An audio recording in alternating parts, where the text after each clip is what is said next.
ಧರ್ಮಸ್ಥಳದಲ್ಲಿ ಶವ ಹೂತು ಹಾಕಲಾಗಿದೆ ಎಂಬ ಆರೋಪದೊಂದಿಗೆ ಆರಂಭವಾಗಿದ್ದ ಪ್ರಕರಣ ಇದೀಗ ಮತ್ತೊಂದು ಮಹತ್ವದ ಹಂತಕ್ಕೆ ತಲುಪಿದೆ. ವರ್ಷದ ಹಿಂದೆ ಸಾಕ್ಷಿ ದೂರುದಾರನಾಗಿ ಚಿನ್ನಯ್ಯ ಅವರು ತಲೆಬುರುಡೆಯೊಂದಿಗೆ ಬೆಳ್ತಂಗಡಿ ನ್ಯಾಯಾಲಯಕ್ಕೆ ಹಾಜರಾಗಿ ನ್ಯಾಯಾಧೀಶರ ಮುಂದೆ ಹೇಳಿಕೆ ನೀಡಿದ ಬಳಿಕ ಪ್ರಕರಣ ರಾಜ್ಯಾದ್ಯಂತ ಚರ್ಚೆಗೆ ಗ್ರಾಸವಾಗಿತ್ತು. ಪ್ರಕರಣದ ತನಿಖೆಗಾಗಿ ರಾಜ್ಯ ಸರ್ಕಾರ ಪ್ರಣವ್ ಮೊಹಂತಿ ನೇತೃತ್ವದಲ್ಲಿ ಎಸ್ಐಟಿ ತಂಡವನ್ನು ರಚಿಸಿತ್ತು.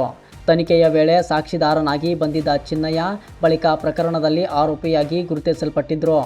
ಎಸ್ಐಟಿ ಅಧಿಕಾರಿಗಳು ಈ ಹಿಂದೆ 3923 ಪುಟಗಳ ಸುಳ್ಳು ಸಾಕ್ಷ್ಯ ವರದಿಯನ್ನು ನ್ಯಾಯಾಲಯಕ್ಕೆ ಸಲ್ಲಿಸಿದರು.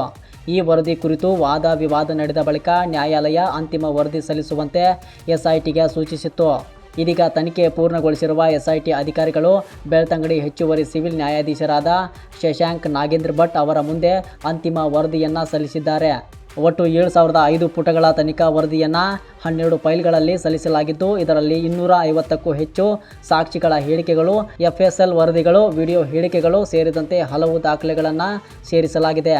ಅಲ್ಲದೆ ತನಿಖೆಯ ವೇಳೆ ವಶಪಡಿಸಿಕೊಳ್ಳಲಾದ ಮೊಬೈಲ್ ಫೋನ್ಗಳು, 4TB ಹಾರ್ಡ್ ಡಿಸ್ಕ್ನಲ್ಲಿರುವ ವಿಡಿಯೋ ದಾಖಲೆಗಳು, ಚಿನ್ನಯ್ಯ ತಂದಿದ್ದ ತಲೆಬುರುಡೆ, ಅಗೆದ ಸ್ಥಳಗಳಲ್ಲಿ ದೊರೆತ ಆಸ್ತಿ ಪಂಜರಗಳು ಸೇರಿದಂತೆ ಹಲವು ವಸ್ತುಗಳನ್ನು ನ್ಯಾಯಾಲಯಕ್ಕೆ ಹಾಜರುಪಡಿಸಲಾಗಿದೆ.